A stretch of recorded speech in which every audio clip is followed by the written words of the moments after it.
Assalamualaikum, Pak Soleh di sini. Anda di sana, Pak Soleh di sana sini. Hari ini hari Jumat 3 September. Kita akan mencoba mengkaji surat Al-Qalam untuk melihat atau untuk menyikapi keinginan Menteri Agama Gus Yakut Khalil Bisri yang ingin mempidanakan mereka-mereka yang dipandang melecehkan simbol agama. Satu sisi lain adalah untuk merespon apa yang dialami oleh Muhammad KC dan Yahya Waloni yang karena dengan tujuan dalam tanda kutip mulia, mereka berdakwah menyebarkan apa yang diyakininya benar, tapi kemudian berujung pada penjara. Kemudian apakah layak sikap atau kebijakan yang diambil oleh Menteri Agama memenjarakan orang-orang yang menafsiri agama, menafsiri Quran, menafsiri Islam, kemudian dipandang sebagai melecehkan simbol-simbol agama? Bukankah Quran itu adalah hudan linnas, panduan hidup untuk semua manusia, bukan hanya untuk muslim? Karena panduan hidup semua manusia, maka semua manusia layak mengkaji, mengakses, memahami Quran sesuai perspektif masing-masing. Dan bukankah nalar manusia itu beda-beda satu dengan yang lain levelnya? Dan bukankah Quran itu bisa diakses, bisa dipahami oleh manusia sebodoh apapun, sekaligus juga bisa dipahami oleh manusia sehebat, secerdas apapun? Karena yang hakikatnya yang mendapatkan pemahaman Quran secara benar, dia mendapatkan hidayah dari Allah Subhanahu wa Ta'ala. Kemudian yang ketiga, kalau Gus Yakut Khalil Bisri, Menteri Agama, mengatakan bahwa mereka-mereka yang melecehkan simbol-simbol agama adalah layak untuk dipidanakan, layak untuk mendapat sanksi hukum, layak untuk dipenjara, berarti seakan-akan bahwa Menteri Agama ini adalah pembela Islam, pembela agama, pembela Quran. Padahal ketika FPI dibubarkan, karena memang Islam itu tidak perlu dibela, Quran itu tidak perlu dibela, simbol-simbol agama itu tidak perlu dibela. Allah sendiri yang menjaga, Allah sendiri yang membela. Kata Rasul, Al-Islamu ya'lu wa la yu'la alaih. Islam ini, agama ini adalah luhur dan tidak ada yang lebih luhur daripadanya. Satu. Kemudian yang kedua adalah inna nahnu nazzalna dzikra wa inna lahu lahafidun. Kata Allah dalam Quran, sungguh inna nahnu nazzalna dzikra, saya yang menurunkan sendiri Quran itu. Melewat Jibril, mengutus Jibril untuk diturunkan kepada Muhammad, inna nahnu nazzalna dzikra wa inna lahu lahafidun, dan saya sendiri, saya akan turun tangan langsung untuk menjaga kemurnian, keaslian, orisinalitas Quran. Jadi Quran terjaga 100% karena dijaga langsung oleh Allah, baik wujudnya dari Al-Fatihah sampai An-Nas, 114 surat, 30 juz dijaga oleh Allah langsung. Artinya memang tidak usah dijaga, nggak usah dibela dari perspektif Quran. Coba kita lihat perdebatan di surat Al-Qalam yang terjadi antara Rasulullah dan Walid bin Mughirah. Walid bin Mughirah ini hidup satu generasi dengan Rasulullah. Walid ini punya anak namanya Khalid bin Mughirah. Khalid ini beda generasi dengan Rasul, dan dia ketika Rasul udah karir kerasulan dan kenabiannya udah menjulang, dia salah satu panglima yang diandalkan oleh Rasul, panglima Khalid bin Walid bin Mughirah. Nah, ini perdebatan antara Walid bin Mughirah dan Rasul, ketika Rasul dituduh oleh Walid gila oleh Nun wal qalami wa ma yasturun ma anta bi ni'mati rabbika bimajnun. Nun, dan demi huruf nun.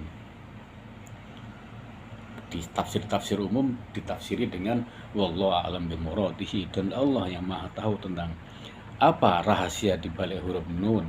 seperti Yasin, seperti Alif Lam Mim, Kaf, Ha, Ya, Ain, Shad dan semacamnya. Tetapi boleh-boleh saja kita menebak. Kemudian wal kolami wa ma yasturun, wal kolami dan demi kolam dan demi pena, wa ma yasturun dan apa yang dituliskan oleh pena tersebut. Kolam itu kenapa disebut pena? Dulu awalnya adalah taklim. Kolama yaklumu takliman itu artinya pemotong. Pemotong kuku itu taklimul adhafir. Ya. Disebut kolam itu disebut pemotong awalnya karena pada zaman ketika huruf-huruf belum diketemukan, alif, ba, ta, sa, jim dan semacamnya, huruf itu disusun berdasarkan potongan-potongan lidi. Ya. Dulu angka Romawi itu pakai lidi, Romawi berapa gitu. Jadi itu penunjuk huruf namanya, atau huruf kayak huruf kanji, huruf Jepang dan semacamnya yang pakai, atau huruf paku. Nah, paku atau lidi itu maksudnya adalah kolam. Huruf yang disusun berdasarkan dengan jajaran paku-paku itu. Ayat kedua, ma anta bi ni'mati rabbika bimajnun, ma anta tidaklah engkau Muhammad. Jadi khitabnya atau yang dituju oleh Quran ayat ini adalah Rasulullah SAW. Kenapa? Ma anta bi ni'mati rabbika bimajnun, ma anta tidakkah engkau itu Muhammad, kamu itu Muhammad, bi ni'mati rabbika bimajnun, dengan nikmat Tuhanmu ini tidak menyebabkan kamu gila. Jadi ada tuduhan bahwa Muhammad itu gila. Pertama itu karena ngomong berbeda dengan umumnya manusia. Itu tafsir pertama. Yang kedua, Muhammad itu gila karena dia mendapat wahyu. Karena ada orang yang memang di khazanah sufi, khazanah wali, ada wali yang jatab itu hidup di antara dua alam, alam ruhani dan alam ragawi, alam manusiawi dan alam malakut. Nah, orang hidup di antara dua alam itu disebut dengan jatab. Kata-katanya bertuah, mandi doanya itu manjur makbul gitu. Karena dia bisa mengintip apa yang terjadi di langit, catatan takdir itu, kemudian dia turun ke bumi mengabarkan kepada manusia yang lain. Itu jatab. Nah, itu dalam konteks sufi. Kenapa ini dituduh gila? Rasul itu ini olo-oloan. Ini adalah semacam cara melecehkan Walid bin Mughirah kepada Rasul yang berbeda dengan nilai-nilai yang berkembang pada saat itu, pada zaman jahiliyah, maka dia disebut gila. Kata Allah ditegaskan bahwa kamu ini tidak gila. Kamu itu mendapat wahyu, mendapat anugerah dariku, mendapat perintah dariku, manusia yang terpilih. Gitu. Dia diyakinkan saking gencarnya tuduhan, ejekan, pelecehan itu, sehingga Rasul pun harus ditegas, dikokohkan oleh Allah dengan surat ini.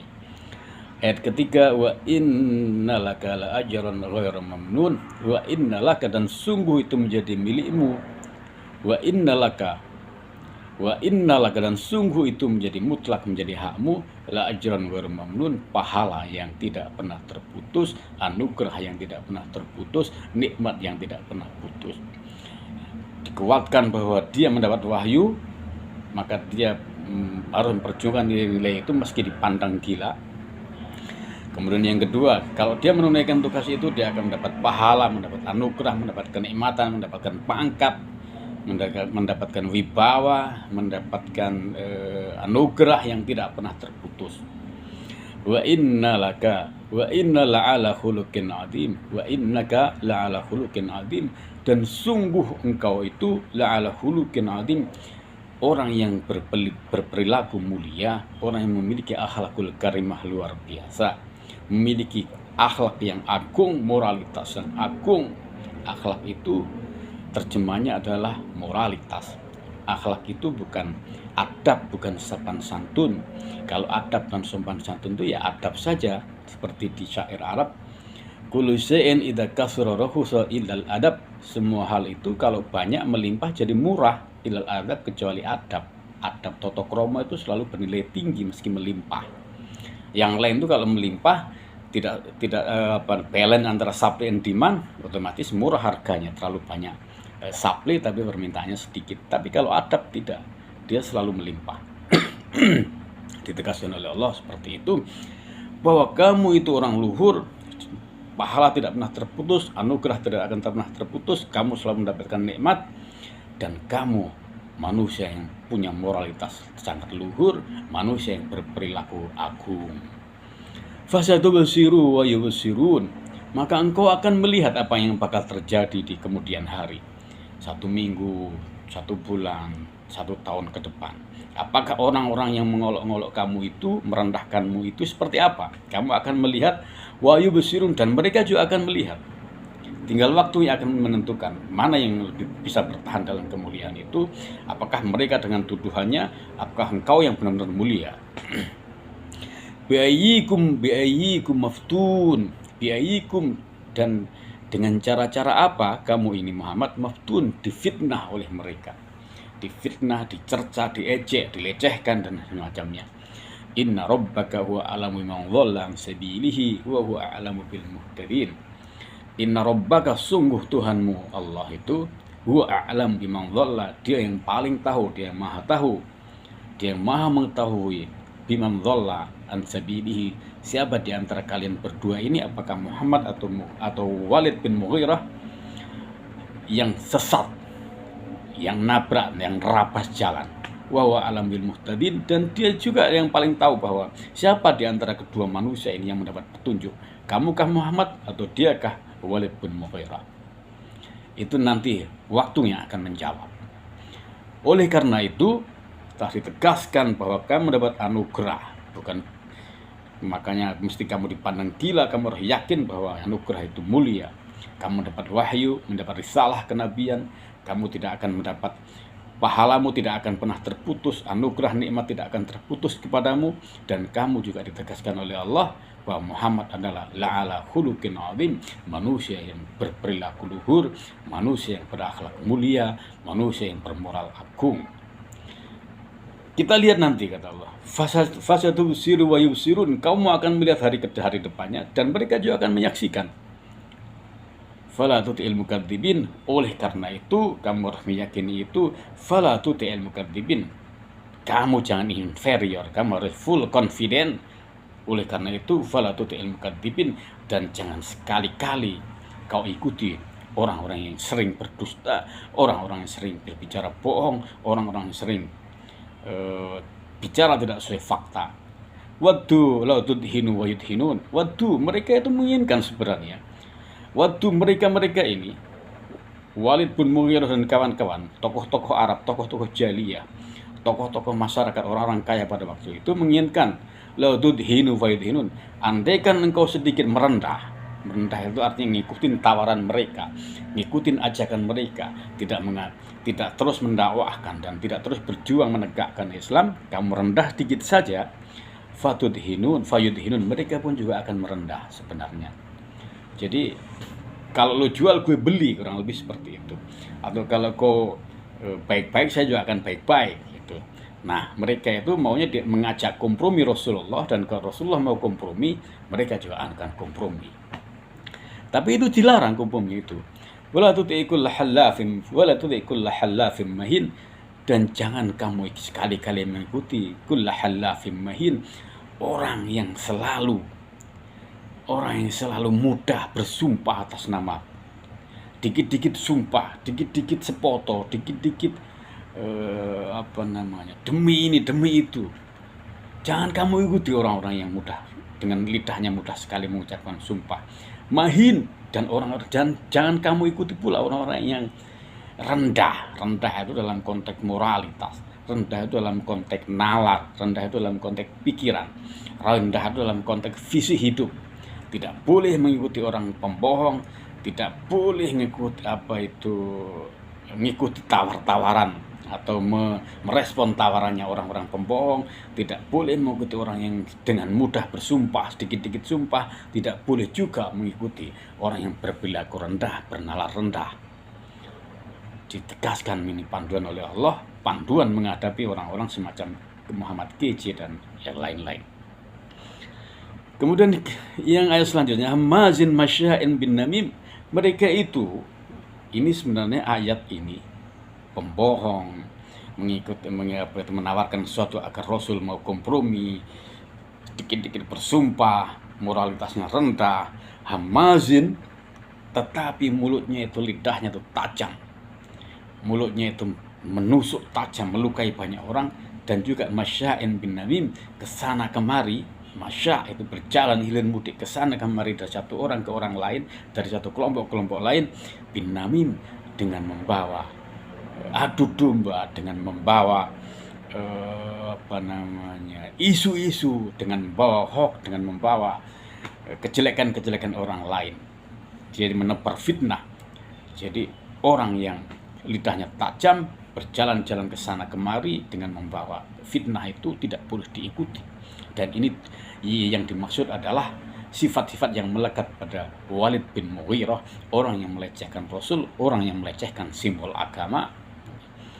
Kemudian yang terakhir, manna'inil khairi mu'tadin asim, dia itu adalah manusia yang seinginnya itu bagaimana kebaikan itu tidak terjadi. Manna'inil khair, mencegah dengan sekuat tenaga kebaikan itu ada. Maunya itu rusak, yang baik-baik itu tidak boleh terjadi. Mu'tadin asim, dan dia selalu melampaui batas ketika berbuat dosa.